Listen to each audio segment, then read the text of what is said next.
Light क्या है, light की प्रॉपर्टीज क्या है, रिफ्लेक्शन क्या है। तो आज का काम हमारा है what is light, what are the properties of light and what are the laws of reflection. ठीक है, सबसे पहले लाइट क्या है, कैसे डिफाइन करोगे लाइट को। अभी मैंने लाइट जलाई ना, क्या है light, Ayushi what is light. Ma'am light light है, मैम क्या बातें करो, लाइट लाइट है जो ट्यूबलाइट से मिलती है, बल्ब से मिलती है ना। तो लाइट क्या बेटा, light is the form of energy, energy की एक फॉर्म है।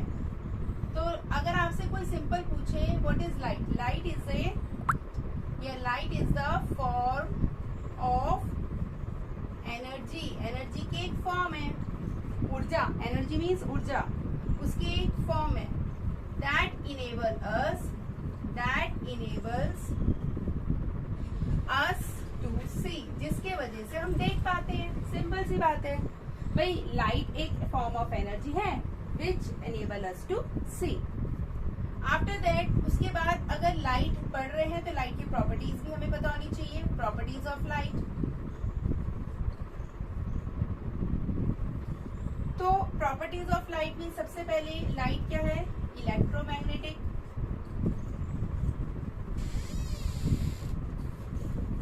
इलेक्ट्रोमैग्नेटिक वेव, सो क्या होता है इलेक्ट्रोमैग्नेटिक वेव का मतलब, so does not require any medium to travel. आपने 9th क्लास तो ऑब्वियस पास करके ही 10th में आए होंगे आप लोग। टारगेट कैमरा नहीं बंद करना। तो आपने उसमें साउंड चैप्टर पढ़ा था फिजिक्स में। तो साउंड में आपको मटेरियल मीडियम की जरूरत पड़ती है जिससे साउंड आप तक पहुंच पाती है। मान लीजिए मैं बोल रही हूँ, बेशक मैं बोल रही हूँ, आपके पास आवाज जब तक नहीं जाएगी जब तक यहाँ पे कोई मीडियम नहीं होगा। मीडियम है एयर, भाई हवा में ही तो आवाज इधर से इधर जा रही है। जो एयर के पार्टिकल्स हैं वो वाइब्रेट कर रहे हैं अपनी मीन पोजीशन से, they are vibrating from their mean position and hence my voice is getting to, या फिर कह सकते हैं my voice is reaching to your years.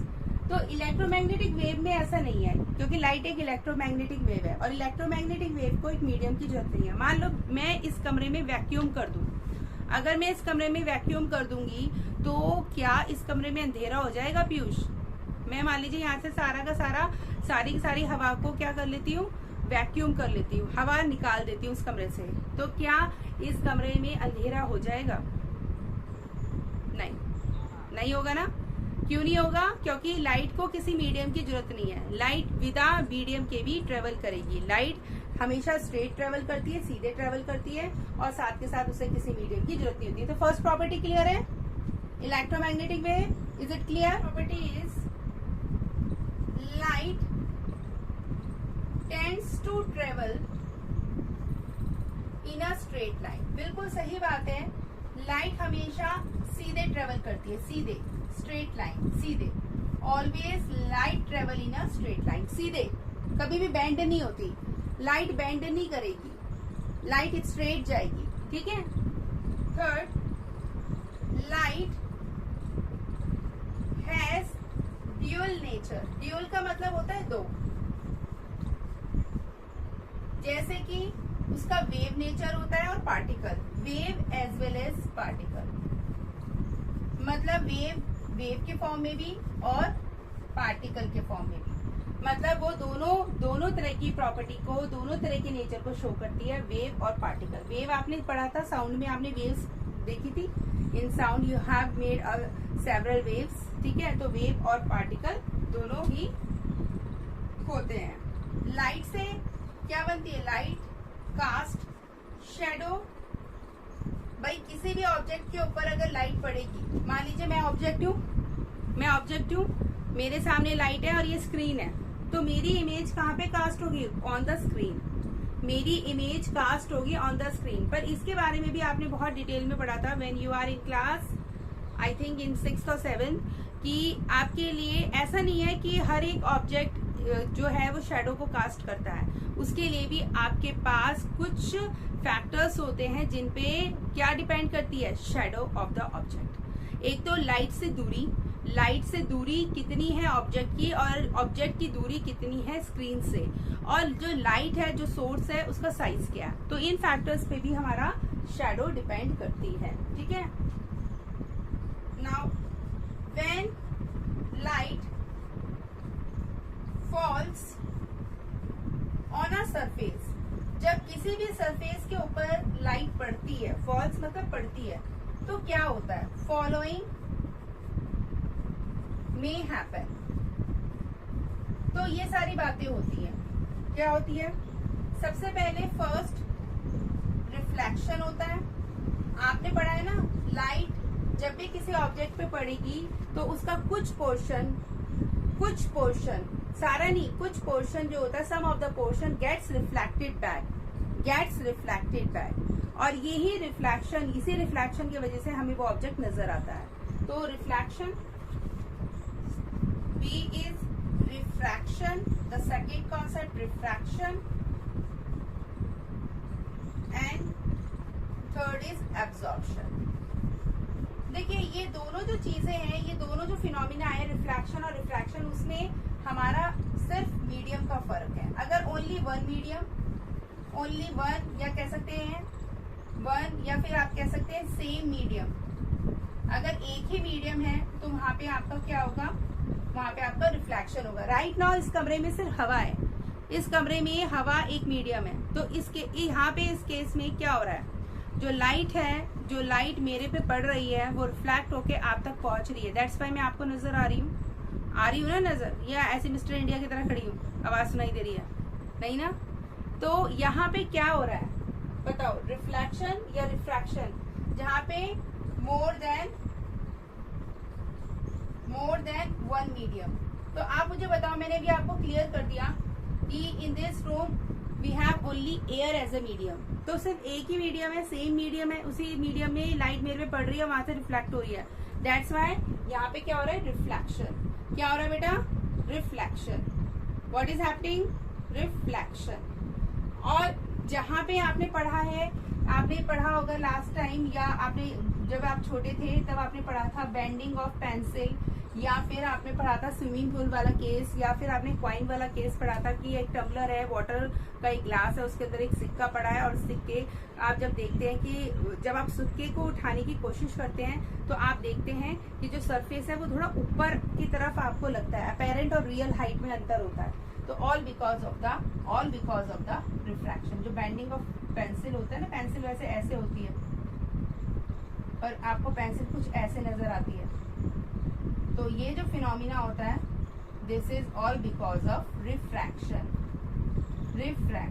क्योंकि यहाँ पे एयर है मीडियम, यहाँ पे आपका ग्लास है मीडियम, और यहाँ पे वाटर है मीडियम। कितने सारे मीडियम है, तो यहाँ पे किसकी बात होगी, रिफ्रैक्शन की। What we will talk about, the refraction. तो अगर इतना आपको क्लियर हो गया है तो हम आगे बढ़ेंगे, नहीं तो क्लियर है बेटा, चलें आगे, चलो आगे चलते हैं। अब हमारा टॉपिक आता है, लाइट तो हो गया खत्म, लाइट खत्म करके हम आते हैं रिफ्लेक्शन पे, ठीक है। चलो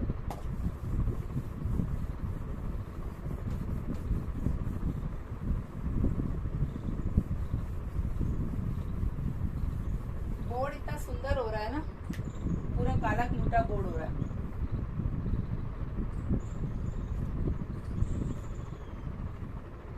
चलिए, तो बोल्ड लेटर्स में डालेंगे, reflection.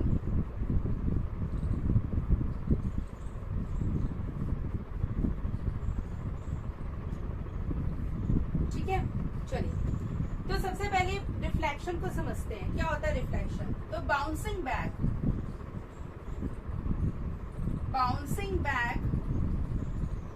Of light when it strikes on a polished surface, example के तौर पे लाइक मिरर।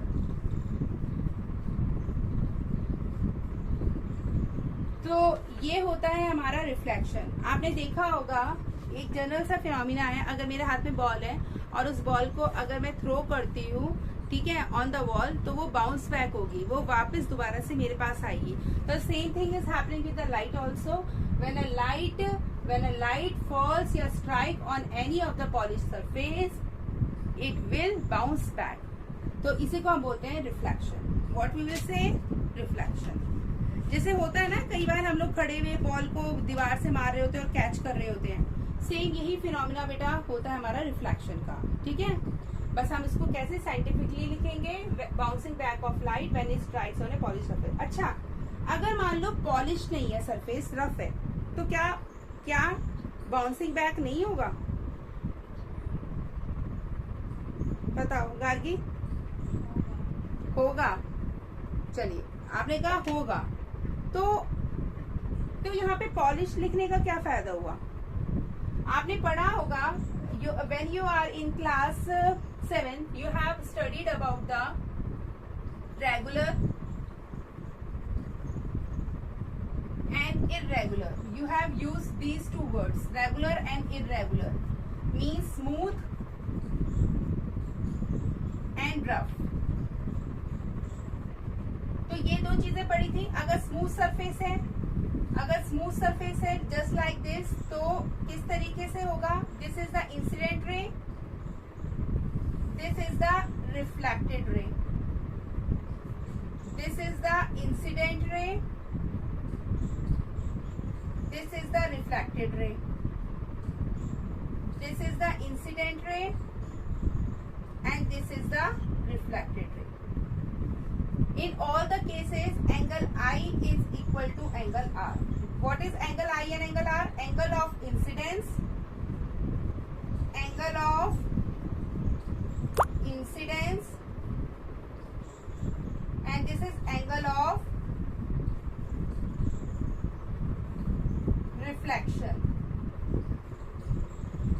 अब एंगल ऑफ इंसिडेंस और एंगल ऑफ रिफ्लेक्शन का मतलब क्या है? जो ये आपका सरफेस है, आप देखेंगे इस सरफेस पे ये आपके 3 पॉइंट ऑफ इंसिडेंस है, 1 2 3.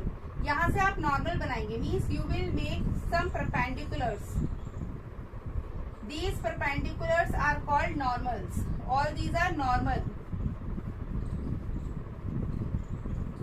और इन नॉर्मल और इंसिडेंट रे के बीच का जो एंगल होता है, that is angle of incidence. समझ में आया बेटा? वो होता है angle of incidence. Means this is angle I and this is angle are.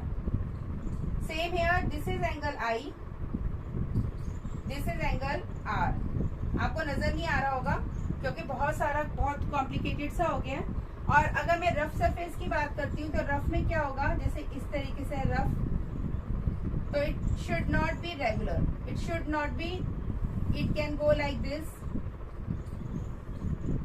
it can go like this, just like this. Here angle I is not equal to angle R.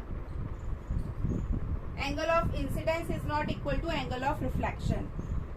So it is very, very important for the reflection, the surface should be polished. The surface should be polished.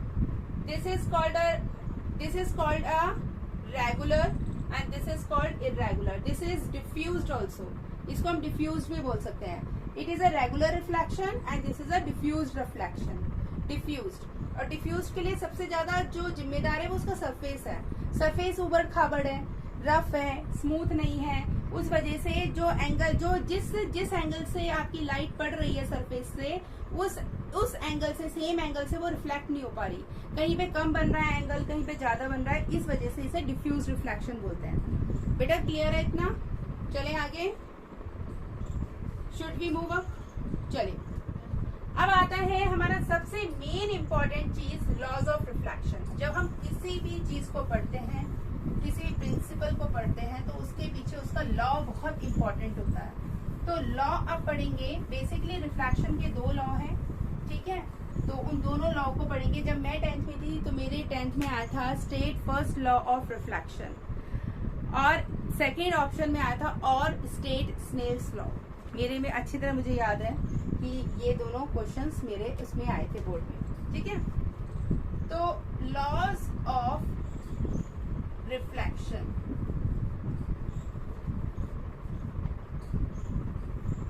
सबसे पहला first, angle of incidence is equal to the angle of reflection.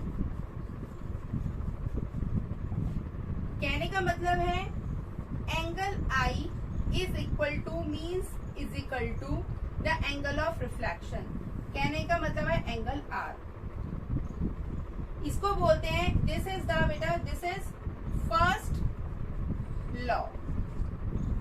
ये law of reflection में first law है। अगर आपसे कोई बोलता है या पूछता है कि angle I is equal to angle R, is this a second और फर्स्ट लॉ, तो आप बोलोगे ये फर्स्ट लॉ है। कौन सा लॉ है? First law. Okay, now second law is the incident ray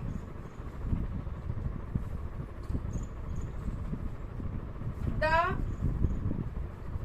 reflected ray and the normal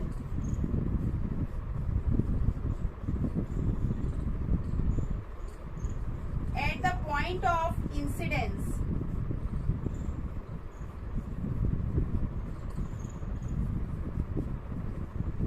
all lie in the same plane. अब इसको समझो, this is very very important, second law को समझना। अभी देखो मैं क्या बना रही हूँ, देखो ये मैं एक सरफेस बना रही हूँ। This is what, this is the surface. Obvious है ये एक पॉलिश सरफेस है। ओके, नाउ ये पॉलिश है। इधर से ये जो आपको नजर आ रहा है ना, ये जो नजर आ रहा है ये पॉलिश्ड है। This is polished. तो इसका मतलब पॉलिश्ड का अपोजिट जो साइड होगा, ये उसके ऊपर वाला सारा रिफ्लेक्टेड है। ये कौन सा सरफेस है? Reflected surface. चलिए, अब यहाँ पे क्या होगा, इस सरफेस पे लाइट क्या करेगी? इंसिडेंट करेगी, मतलब लाइट इस पे पड़ेगी। इंसिडेंट रे, ठीक है, इंसिडेंट रे। दिस पॉइंट जहां पे ये लाइट इसको स्ट्राइक कर रही है सरफेस से, ये पॉइंट है point of incidence. Point of incidence. इस पॉइंट पे आने के बाद ये दोबारा से रिफ्लेक्ट हो जाएगी back to the same medium, back to the same medium. ये एयर की बात कर रहे हैं। Right now the medium is air and it is reflected back in the same medium. That's why we are talking about the reflection, not refraction. यहाँ पे जो point of incidence है, वहां से आप एक परपेंडिकुलर ड्रॉ करेंगे to the surface. This is normal. The angle between the incident ray and the normal is angle I. The angle between the normal and the reflected ray, this is reflected ray, and this angle is called angle R, angle of reflection. So what second law states? The incident ray, look here, this is the incident ray, the reflected ray, this is the reflected ray, and the normal, this is the normal at the point of incidence, this is the point of incidence, all lie in the same plane। ये एक ही plane पे lie करेंगे। मतलब अगर आपको मैं समझाऊं तो एक प्लेन का मतलब है आप इसे पेपर पे बना सकते हैं। You can draw this in the page, in the paper, in the same plane, एक ही प्लेन पे लाई करेंगे, ठीक है। तो this is your second law. अगर लाइट चैप्टर पढ़ रहे हैं तो यहाँ पे बहुत इंपॉर्टेंट है नेचर ऑफ इमेज के बारे में जानना, उसका क्या नेचर होगा और उसको किस तरीके से हम एक्सप्लेन करेंगे। तो अब सबसे पहले आएगा image. What is image? Image, it is a point where at least का मतलब होता है कम से कम, कम से कम, two light rays actually meet or appear to meet। तो इसका क्या मतलब है? ये एक ऐसा पॉइंट होता है जहां कम से कम दो लाइट की रेज एक्चुअल में मीट करे। अगर वो एक्चुअली मीट करेंगी तो इमेज बनेगी रियल, और अगर वो सिर्फ मीट मतलब मिलने का एक कह सकते हैं कि जैसे तो मिलने का एक बहाना या मिलने का एक ढोंग सा कर रही हैं, अपीयर्स टू मीट, हाँ हम तो मिले थे। अब मैं बोलूँ हाँ हाँ हाँ तुम्हें पता है मैं शाहरुख खान से मिली थी, है ना, मैं ढोंग कर रही हूँ, तो दैट्स मीन। और अपीयर्स टू मीट, ठीक है, not actually appears to meet, तो वहां पे इमेज बनती है बेटा वर्चुअल। कैसी बनती है? वर्चुअल। तो आपने कुछ शब्द सुने होंगे जैसे सीधा साधा, टेढ़ा मेढ़ा, लड़का लड़की, ठीक है, धोती कुर्ता। तो ऐसे ही वर्चुअल के साथ हमेशा क्या वर्ड यूज होता है? इरेक्ट। वर्चुअल एंड इरेक्ट, समझ में आ रहा है? तो वर्चुअल के साथ आप हमेशा क्या लगाओगे? इरेक्ट। इरेक्ट का मतलब होता है सीधा, सीधा वो नहीं, सीधा मतलब ऐसे सीधा। रियल के साथ हमेशा वर्ड यूज होता है इन्वर्टेड। इन्वर्टेड मतलब उल्टा, उ अदल पिटा, उल्टा, ठीक है, उल्टा ऐसे। समझ में आ रहा है क्या बोल रही हूं मैं? मैम यही तो चीज है कि समझ नहीं आ रही। आ रही है आयुषी? आज 50% करना है भाई समझने का स्टैंडर्ड। तो समझ लेते हैं, ये जो दोनों मैंने लिखे बेटा, ये क्या होता है? नेचर ऑफ इमेज होता है। नेचर ऑफ इमेज, व्यवहार, व्यवहार, बिहेवियर, नेचर। देख लेना, वैसे पोस्ट भी करूंगी कभी हिंदी की टूटी फूटी लैंग्वेज इसमें यूट्यूब पे आ जाए और कोई मान लो 3rd देख ले उसको तो कहेगा लो मैडम तो अभी हिंदी की टांगे तोड़ रही हैं। सही है पीयूष? आपकी हिंदी बहुत अच्छी है, आप बताएंगे। सही है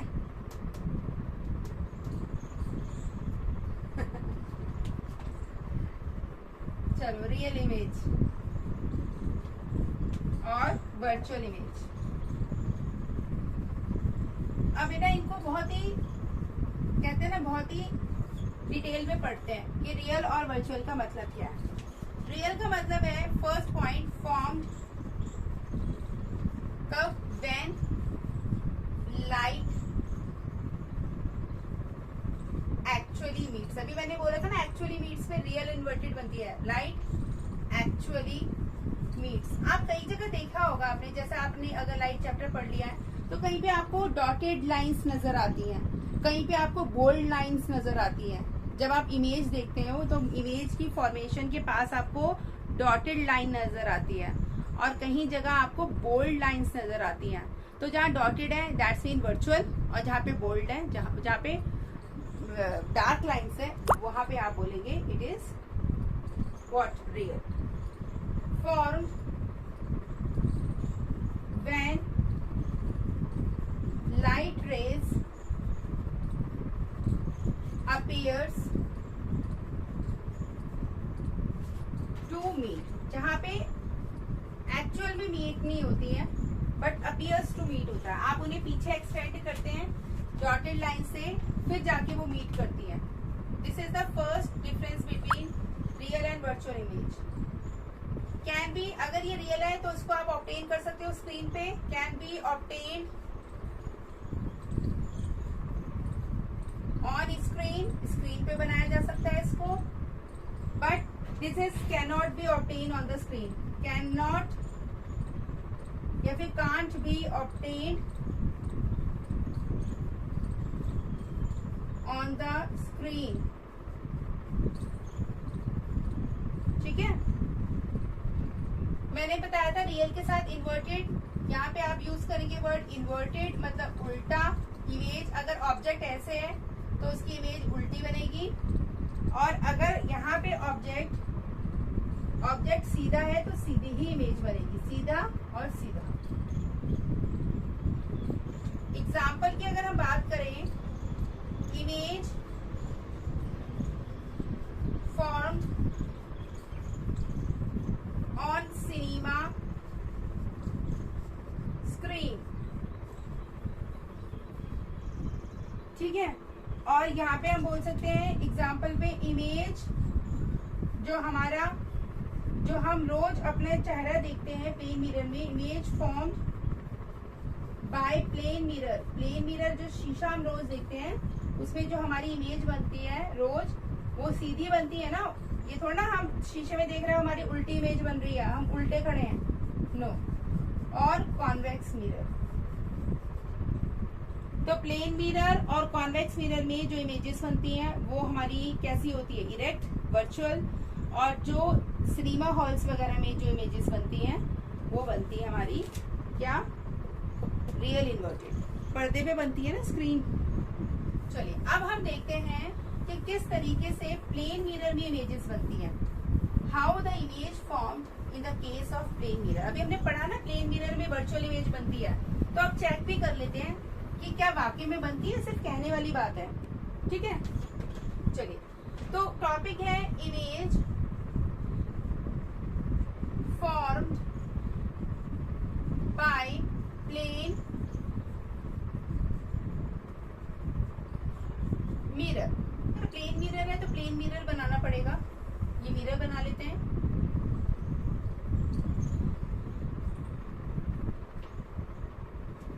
ठीक है, it is polished from here, ये पॉलिश्ड है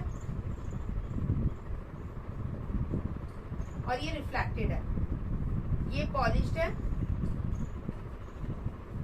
और ये रिफ्लेक्टेड है।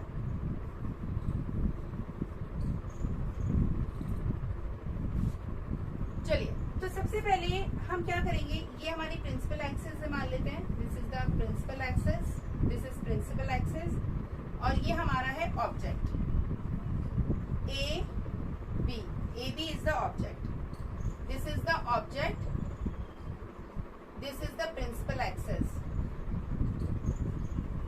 Principal axis, sorry principal axis, ये हमारी प्रिंसिपल एक्सिस है, ठीक है। चलिए, अब क्या होगा, सबसे पहले ये लाइट इंसिडेंट करेगी, incident by some angle, and this angle is angle I. Angle से ये इंसिडेंट करेगी, उसी एंगल से ये रिफ्लेक्ट हो जाएगी, ऐसे, दिस इज एंगल आर। ये जो लाइट है इस ऑब्जेक्ट से इस सरफेस पे इंसिडेंट कर रही है बाय मेकिंग एंगल आई, तो उसी angle, you know angle I is equal to angle R, वो एंगल आर से रिफ्लेक्ट हो जाएगी। अब ये लाइट जो है वो सीधा परपेंडिकुलर फॉल कर रही है, ऐसे फॉल कर रही है। तो ये मान लीजिए एक बॉल को मैं सीधे मार रही हूँ वॉल पे, तो ये इससे टकरा के वापस हो जाएगी, बैक हो जाएगी, वापस दोबारा से बाउंस बैक कर जाएगी, सेम उसी रूट से, उसी एंगल से। 90 से आ रही है, अगर ये 90 डिग्री का एंगल बना रही है तो 90 डिग्री से ही रिफ्लेक्ट बैक कर जाएगी, ठीक है। अब क्या करेंगे, एक्चुअल में अभी आपने पढ़ा था कि इमेज की फॉर्मेशन कब होती है, जब एटलीस्ट 2 लाइट रेज आपस में इंटरसेक्ट करती हैं। इसे एक्सटेंड करिए, पीछे एक्सटेंड करिए, you have to extend it.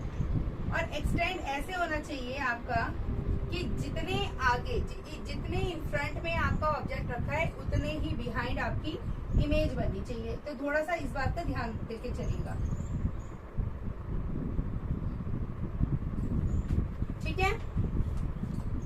आपने इसको पीछे एक्सटेंड करा, देखिए ये डॉटेड लाइन है, तो इसके लिए हमने वर्ड यूज करा है appears to meet, not actually they are meeting but appears to meet। कितनी लाइट रेज मीट कर रही है, 2, एक ये रही और एक ये रही, दिख रही है। जहां पे इनका इंटरसेक्शन होगा वहां पे इमेज बन जाएगी, this is the image of this object. अगर ए भी आपकी ऑब्जेक्ट है तो a dash b dash is the image of this object. यहां से मान लीजिए this is what, this is the pole, this is pole. Pole से ऑब्जेक्ट का जो डिस्टेंस होता है उसको हम बोलते हैं distance of the object from the pole and denoted by U. U is what, distance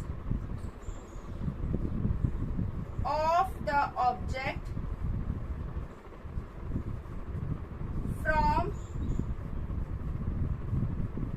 the pole. And same here, distance of the image from the pole denoted by V. This is distance of the image from the pole. तो इस case में आप देखो object सीधा है, image भी सीधी बन रही है, मतलब इरेक्ट बन रही है। What we will use? We will use erect word, and these two light rays appears to meet. That means we will use virtual word. So the nature of the image is virtual and erect. The nature of the image is virtual and erect in the case of plane mirror, and the same thing will happen in the case of convex mirror also. Is it clear? कहीं पे भी भविष्य में अगर आपको ऐसी dotted line नजर आती है, दिख रहा है ना, डॉटेड है ना, तो इसका मतलब यहाँ पे जो इमेज है वो वर्चुअल है। कैसी है? Virtual, not on the screen. It is not on the screen, it is behind the screen. क्या वर्ड यूज करते हैं? Not on the screen, behind the screen, screen के पीछे। और साथ के साथ इसके साथ हम इरेक्ट वर्ड यूज करते हैं क्योंकि ऑब्जेक्ट भी सीधा है और इमेज भी सीधी है, इसलिए ये इरेक्ट वर्ड यूज किया जाता है। ठीक है, चलो तो इसके बाद हम आते हैं, अगर हमने प्लेन मिरर से बनने वाली इमेज को फॉर्म कर लिया तो अब इसके कुछ फीचर्स भी देख लेते हैं। ठीक है, now we will discuss about the characteristics. ये सारी चीजें जो मैं आपको पढ़ा रही हूँ ना, this is the revision of class 7th या 8th में आपने पढ़ा है, तो वो मैं आपको पढ़ा रही हूँ। First is virtual and erect. तो ये वर्ड तो आपको शुरुआत में ही डालना है कि वर्चुअल एंड इरेक्ट है। सेकंड, साइज ऑफ इमेज, जो इमेज का साइज है वो इक्वल है। इक्वल का मतलब है बराबर, to the size of object. मतलब अगर ऑब्जेक्ट 2 सेंटीमीटर का है तो इमेज की जो हाइट है वो भी 2 सेंटीमीटर ही होगी। ठीक है, इस image is formed as far behind the mirror as the object is in front of it। कहने का मतलब यह है कि इमेज की जो दूरी है, इमेज की दूरी किससे? फ्रॉम द मिरर, या कह सकते हैं कि जितनी दूरी ऑब्जेक्ट की है मिरर से उतनी ही पीछे आपकी इमेज बनेगी। जैसे अगर सपोज करिए ये मिरर है और ये ऑब्जेक्ट है, it is standing 5 centimetre in front of the mirror, then the image will be formed 5 centimeter behind the mirror, और दोनों के बीच की जो दूरी हो जाएगी that is 10 सेंटीमीटर, ऑब्जेक्ट और इमेज की दूरी। Fourth point, very very important, lateral inversion. Lateral inversion का मतलब समझो। जैसे इस समय राइट नाउ मैं अपना जो ये शूट कर रही हूँ, ये दूसरी वीडियो यूट्यूब के लिए, इसमें जो भी मैं लिख रही हूँ वो उल्टा नजर आ रहा है, उसका लैटरल इन्वर्जन है। जब मैंने पहली बार शूट में डाला तो मैं डर गई, पहले सारी वीडियो शूट हो गई, मेरे को हो ये तो सब कुछ उल्टा है, मैं तो ये लिख रही हूँ वो सारा उल्टा है, क्योंकि फ्रंट कैमरा है। फ्रंट कैमरा में अगर आप किसी का भी फ्रंट कैमरा यूज करोगे तो वो बिल्कुल प्लेन मिरर की तरह काम करता है, लैटरल इन्वर्जन शो करता है। अगर यहाँ पे बी मैं ऐसा लिख रही हूँ तो वीडियो में जो शूट हो रहा है वो ऐसा हो रहा है। मुझे देखो सब कुछ उल्टा दिख, समझ में आ रहा है? ऐसा हो रहा है वहाँ पे, और मैं डर गई, ऑब्वियस है, पूरी शूट कर दिया, उसके बाद ऐसा नजर आएगा, तुमको ध्यान से देखोगे तो कैसा लगेगा। तो इसी को बोलते हैं लैटरल इन्वर्जन, लेफ्ट राइट और राइट लेफ्ट। ठीक है बेटा, जो लेफ्ट होता है वो आपको राइट नजर आता है और जो राइट होता है वो आपको लेफ्ट नजर आता है। ये आपके फ्रंट कैमरा में होता है, बैक कैमरा में ऐसा नहीं होता, फ्रंट कैमरा ही ऐसा काम करता है। ठीक है, ओके, तो अब समझ लेते हैं what is lateral inversion. The right side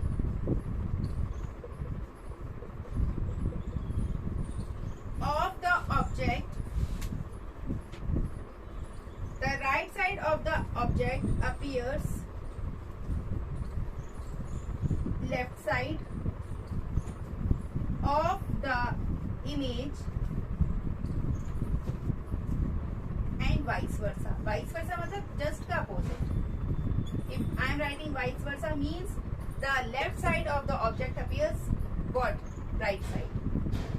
ठीक है, अब देखो अगर मैं इसी चीज को एम्बुलेंस में लगाऊं, एम्बुलेंस, तो एम्बुलेंस वर्ड ऐसे होता है AMBULANCE।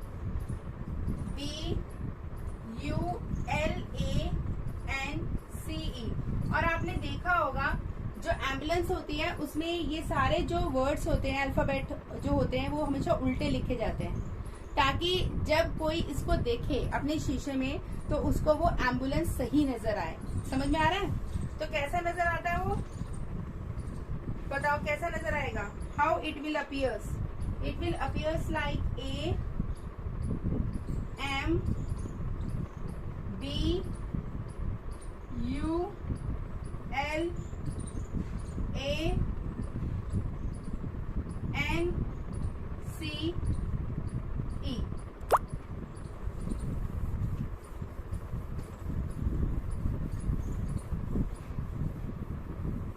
So now we will come on the main topic। अब हमारा शुरू हो रहा है वाकई में 10th क्लास का light chapter. So right now I am giving you introduction of spherical mirrors। अभी तक हमने सिर्फ एक ही मिरर के बारे में पढ़ा था जिसका नाम था प्लेन मिरर, जिसमें रोज सुबह उठ के हम अपना चेहरा देखते हैं, खूबसूरत चेहरा। कहीं पार्टी में जाना है तो घंटों घंटों हम खड़े रहते हैं, तो उसे हम बोलते हैं प्लेन मिरर। ठीक है, चलिए अब प्लेन मिरर का कॉन्सेप्ट छोड़ के स्फेरिकल मिरर में आते हैं। तो स्फीयर तो आपने पढ़ा होगा ना, स्फीयर पढ़ा है ना। स्फीयर क्या होता है? स्फीयर गोल बॉल। ठीक है, चलिए तो सबसे पहले अगर मान लीजिए मैं ऐसे बना लूं स्फीयर,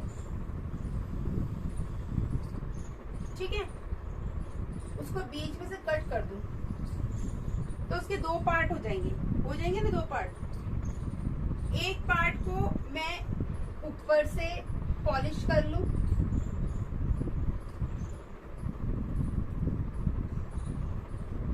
और एक पार्ट को मैं अंदर से पॉलिश कर लूं।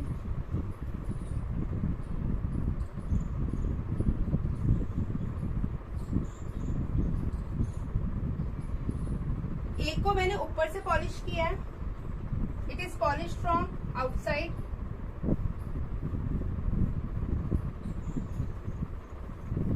तो अंदर वाला जो साइड है ये वाला, ये क्या है? इसका रिफ्लेक्टेड सरफेस।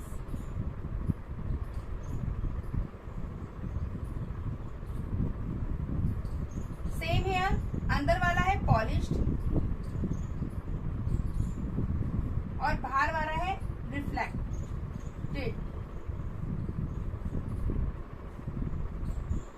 या कह सकते हैं रिफ्लेक्टेड की जगह it's better to write reflecting surface. You can write reflecting surface।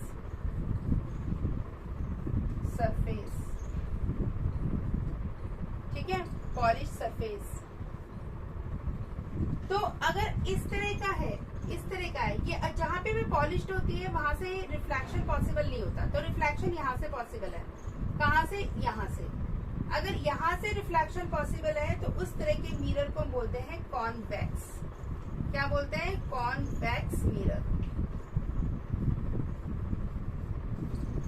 समझ में? बाहर से जो हम देखते हैं, जैसे उल्टा करके आप जब स्पून देखते हो ना, स्पून जहाँ से खाते हो जो गहराई होती है वो नहीं, बाहर वाला साइड, बाहर वाले साइड में जब आप अपना चेहरा देखते हो समझ में आ रहा है? चेहरा देखते हो तो वो होता है आपका कौन सा मिरर? कॉन्वेक्स मिरर, ठीक है। और ये वाला जहाँ पे आपका बाहर से पॉलिश्ड है, अंदर से रिफ्लेक्टेड है, उस तरह को आप बोलते हैं कॉनकेव मिरर। अगर कॉनकेव बनाना है तो ऐसे बनाओगे, और अगर कॉन्वेक्स बनाना है तो ऐसे बनाओगे। तो मिरर्स क्या होते हैं? मिरर्स whose reflecting surface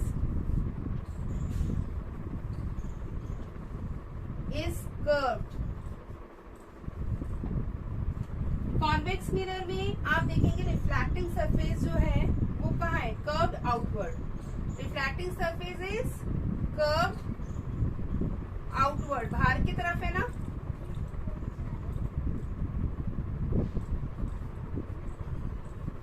और अगर आप इसमें बात करेंगे तो इसमें रिफ्लेक्टिंग सरफेस क्या है? इसमें रिफ्लेक्टिंग सरफेस है इज कर्व्ड इनवर्ड।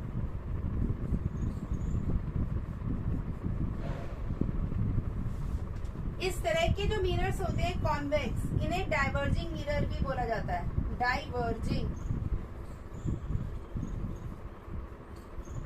जो डाइवर्ज करते, जब इन पे रोशनी पड़ती है तो ये डाइवर्ज करती, खींच देते हैं रोशनी को। कॉनकेव होता है कन्वर्जिंग,